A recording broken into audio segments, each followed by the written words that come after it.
Welcome back खवातीन वज़ात। अब मुल्क की सियासत की बात करेंगे। खैबर पख्तूनख्वा की सियासत इस वक्त शदीद हलचल का शिकार है, जहाँ सेनेट इंतखाबात एक बार फिर सियासी चालू, अंदरूनी बगावत और गैर मुतवक्के इत्तेहादों का मैदान बन चुके हैं।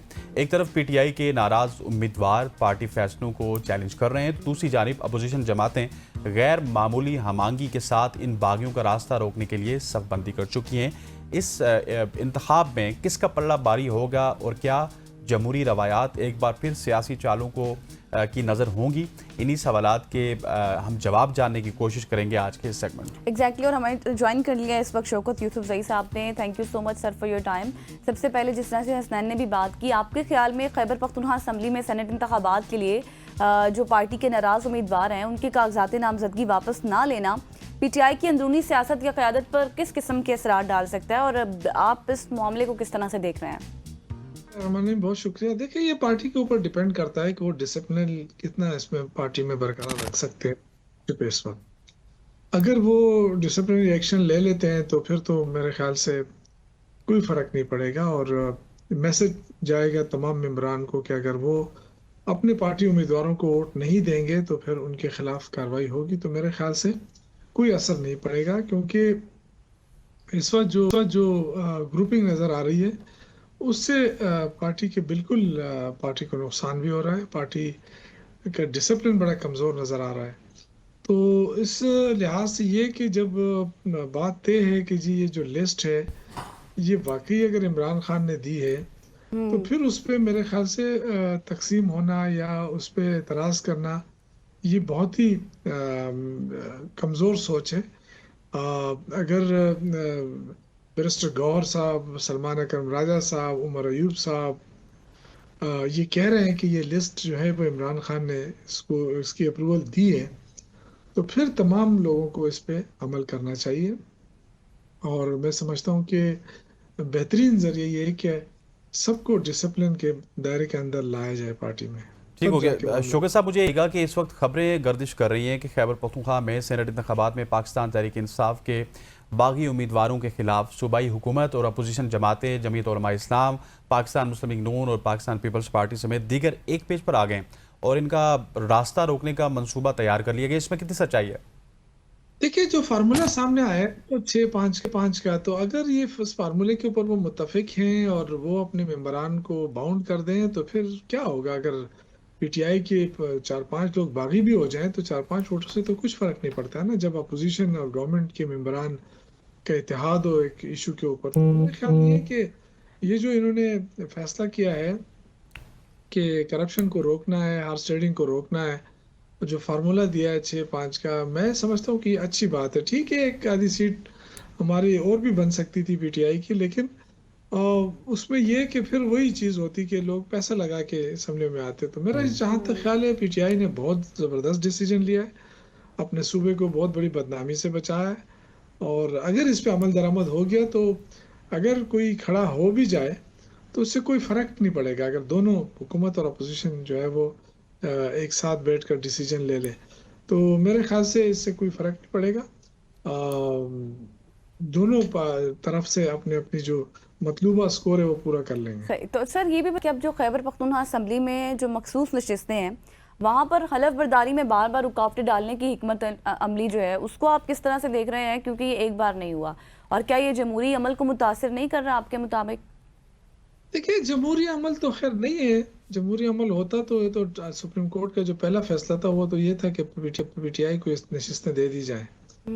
तो अब ये तो ख्वाहिशात के ऊपर फैसले हो रहे हैं ना, वो जमहूरी नहीं है। अच्छा, ख्वाहिशात के ऊपर हो रहे हैं। फिर आप ये देखें कि अलीमीन गंडापुर साहब जो है वो सुप्रीम कोर्ट गए हुए हैं अपने उस हवाले से कि PTI की नशिस्तों के हवाले से, तो उस पर कोई डिसीजन अभी तक आया नहीं है। तो इसीलिए शायद स्पीकर साहब और जो दूसरे लोग हैं वो शायद चाहते हैं कि उस डिसीजन तक इस अमल को रोका जाए। लेकिन इसमें आप देखें कि जो इलेक्शन कमीशन है वो कितना पार्टी बनता जा रहा है, और उनकी जो पार्टी होने की वजह से बहुत बड़ा नुकसान जमहूरियत को ये हो रहा है कि अगर स्पीकर ने इजलास मुलतवी किया है और उसकी रीज़न भी बताई है तो उसमें मुदाखलत करने के बजाय कि जी आप जाएं गवर्नर हाउस में हलफ उठाएं तो एक कानूनी नुक्ता भी उठेगा ना कि आप रजिस्टर वहाँ कौन सी होगी, किस रजिस्टर पे वो दस्तखत करेंगे जब हलफ लेंगे। तो वो तो फिर वही होगा कि जब तक वो वहाँ पे रजिस्टर पे दस्तखत नहीं करेंगे असम्बली की, तो ये कैसे इनको असम्बली का मेम्बरान तस्वर किया जाएगा। तो सही। एक आईनी खिला जबरदस्ती एक बहरान पैदा करने की कोशिश कर रही है वफाकी हुकूमत और इलेक्शन कमीशन।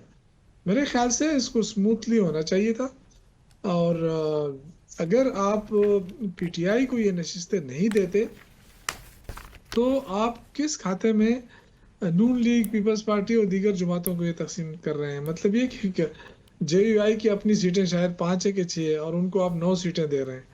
तो ये कहाँ आइन में लिखा हुआ है। जाहिर है तो सवाल सारी है। चीजें तो गैर जमहूरी हो रहे हैं ना। बिल्कुल ऐसी है। तो अच्छा शौकत इसलिए साहब, मुझे ये भी बताइएगा कि अगर केपी की बात की जाए तो वहाँ पे सेनेट इंतखाबात के दौरान पाकिस्तान तहरीक इंसाफ के फैसले ने सियासी हलकों में हैरत और चहमुगइयों को तो जन्म दिया है। और सवाल उठाया जा रहा है कि जब पीटीआई के पास 92 अरकान असम्बली मौजूद हैं और एक जनरल नशिस्त के लिए सिर्फ 19 वोट दरकार होते हैं, तो फिर पार्टी ने 5 जनरल नशिस्तों के लिए उम्मीदवारों को खड़ा क्यों नहीं किया? सवालात तो उठ रहे हैं सर। देखिए, मैं तो ये अर्ज कर रहा हूँ ना कि अगर तहरीक इंसाफ कंसेंसस के ऊपर काम कर रही है तो ये मैंने शुरू में कहा कि ये अच्छी बात है कि अगर तहरीक इंसाफ चाहे तो एक सीट और भी ले सकती है, 6 के बजाय 7 ले सकती है। लेकिन ये है कि फिर वो ड्रामा शुरू हो जाएगा ना, जो मुखालफिन है वो पैसा लगाएंगे, फिर हॉर्स ट्रेडिंग शुरू हो जाएगी। तो ये मैं समझता हूँ कि एक अच्छा काम हो रहा है कि अगर दोनों कंसेंसस कर लेते हैं। और देखिए, सेनेट का मसला और नहीं होता है, तो सूबे की नुमाइंदगी करनी होती है। तो एक नशिस्त अगर अपोजिशन ज्यादा ले ले या हुकूमत ले ले, नुमाइंदगी तो सूबे की होगी ना। तो इसलिए आई थिंक इस पे कोई इतना बड़ा वो नहीं है। लेकिन अगर ये हो जाए, इससे पहले भी एक दफा हुआ है, तो जो पैसों की रेल पहले ये खत्म हो जाएगी। बस मैं तो ये मैंने शुरू से भी एक मशवरा दिया था 8 से 6-7 दिन पहले, जब इस तरह की कोई बात नहीं थी। तो मैंने कहा कि ये हॉर्स ट्रेडिंग रोकने के लिए बजाय इसके किसी अपोजिशन वाले मिलते हैं, आपस में जमातें इकट्ठी होती हैं, तो गवर्नमेंट के साथ भी बैठ जाए, सूबाई हुकूमत के साथ, और एक कंसेंसस डेवलप करे और जिसके जो पॉइंट्स सही। बनते हैं अच्छा उस सर, ये हिसाब भी से आखिर में बता दीजिएगा कि खैबर पख्तूनख्वा में अब जो आज के सेनेट इंतखाबात में उसमें आपको किस जमात का पलड़ा भारी नजर आ रहा है? देखिए, मुझे तो अब ये कंफर्म नहीं हो रहा है कि ये इलेक्शन हो जाएंगे, क्योंकि कुछ चीजें जो है अदालतों के अंदर हैं, कुछ आई डोंट थिंक एम्बिग्विटीज हैं। ये जो लोग वोट कास्ट कर रहे हैं इसका क्या असर होगा, और क्या ये डिले हो सकते हैं। और अगर स्मूथली हो जाते हैं तो मैं तो ये कह रहा हूँ कि अगर कंसेंसस हुआ है और कंसेंसस आगे चला जाता है तो इस वोटिंग की नौबत नहीं आएगी। लेकिन कुछ लोग हैं जो शायद विड्रा नहीं कर रहे हैं और वो चाहते हैं कि वो इलेक्शन कराएं। तो अगर उस हद तक नौबत आ जाती है तो फिर तो इलेक्शन कराने पड़ेंगे।